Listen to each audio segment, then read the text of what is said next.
A powerful winter storm is spreading across the United States. It is arriving in the middle of January and affecting a huge part of the country. This storm is not normal winter weather. It is bringing together heavy snow, thick ice, and extremely cold air at the same time. Weather experts say this storm is unusually strong. It is expected to affect nearly 2/3 of the nation. From the southern plains to the eastern coast, tens of millions of people are in its path. Many areas are facing dangerous conditions all at once.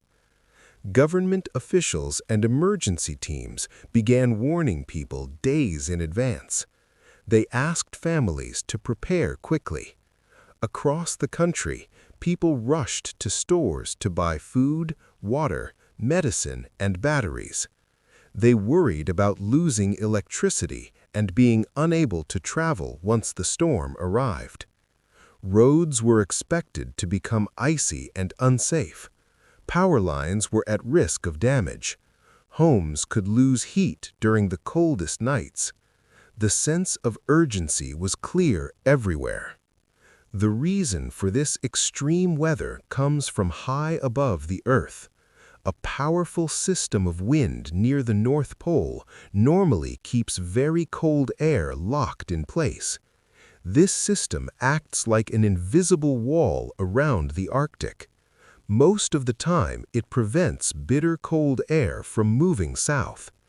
But this winter, that system weakened. Warm air suddenly entered the upper atmosphere over the Arctic. This change disturbed the strong wind pattern that usually holds cold air in place. When that invisible wall weakened, freezing air escaped. Over several days, that Arctic air traveled south. It moved slowly at first, then faster. By late January, it had spread across large parts of the United States. The storm officially began when that cold air reached the ground. Strong winds followed it, making temperatures feel far colder than the numbers showed. In northern regions, wind chills dropped to dangerous levels. The cold spread across the country like a wave. It moved from the central states toward the east. As it traveled, moisture in the air turned into snow and ice.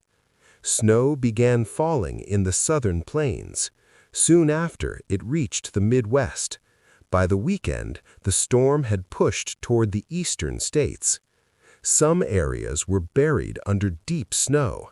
Others received a dangerous mix of freezing rain and sleet. The ice was more destructive than the snow. Even a thin layer of ice added heavy weight to trees and power lines. Branches snapped, lines fell, entire neighborhoods lost electricity. When power lines fail in freezing weather, the danger increases quickly. Homes lose heat, water pipes freeze. People are left in dark, cold rooms with limited options. In southern regions, where extreme cold is rare, the impact was severe. Many homes were not designed to handle long periods below freezing. Heating systems struggled. People worried about staying warm through the night. Cities that usually see mild winters suddenly faced icy roads and frozen ground. Drivers were not used to these conditions. Accidents increased. Emergency services became overwhelmed. Air travel was heavily disrupted. Flights were delayed or canceled across major airports. Passengers waited for hours. Some slept on airport floors, unsure when they would get home. Train services slowed. Delivery trucks struggled to move safely. Food and supplies arrived late in many areas.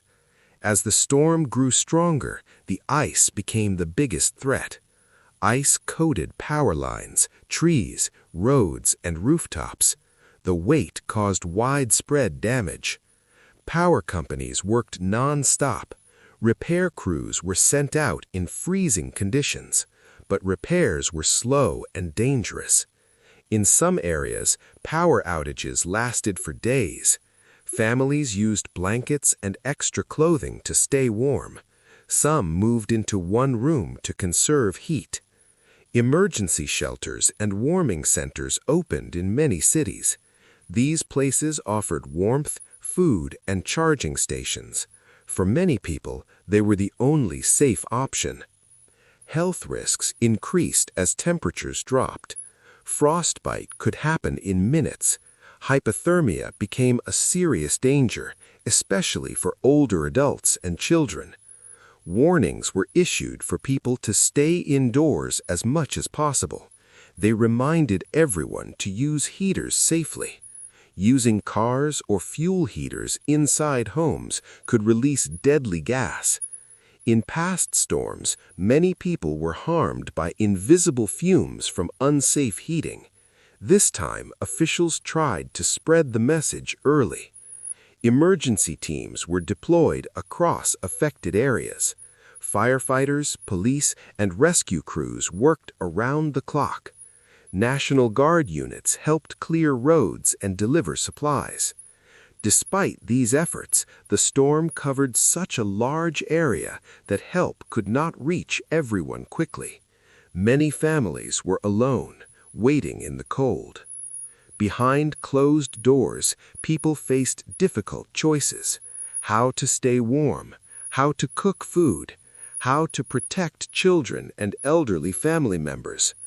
The storm forced daily life to slow down. Schools closed, offices shut their doors, cities became quiet under snow and ice. As the cold continued, many people wondered why such extreme weather was happening. How could such cold exist during a time when the planet is warming? Scientists explain that warming does not mean cold weather disappears. It can change how air moves around the planet. When the Arctic warms faster than other regions, it can weaken the winds that normally trap cold air. This allows freezing air to move farther south than usual. When that happens, regions unprepared for deep cold suffer the most.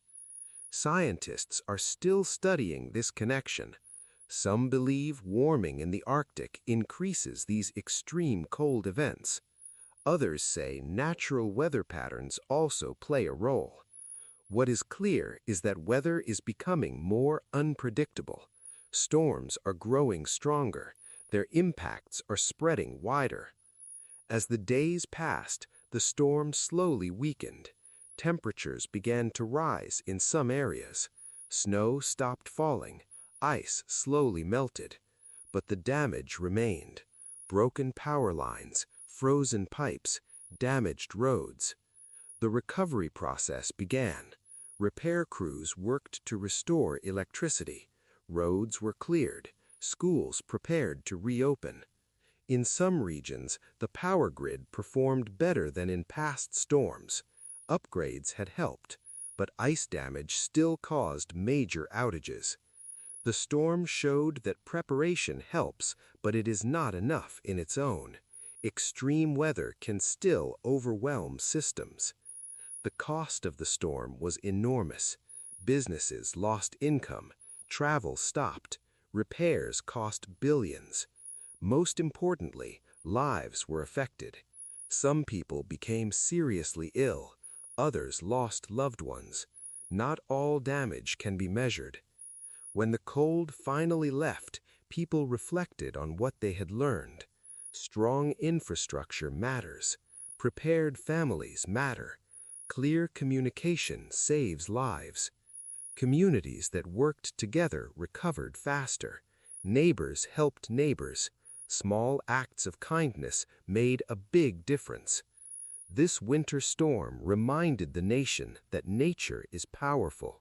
Technology helps, but it has limits.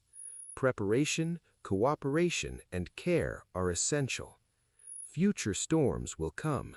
Some may be stronger, some may be different. The lesson is not fear, but readiness. Being ready means stronger systems. It means informed people. It means helping the most vulnerable. The winter storm of January showed how quickly life can change. It also showed how people can come together in difficult times. As the country moves forward, the memory of the cold remains, not just as a disaster, but as a warning and a lesson. The storm passed, but the responsibility to prepare for the next one remains.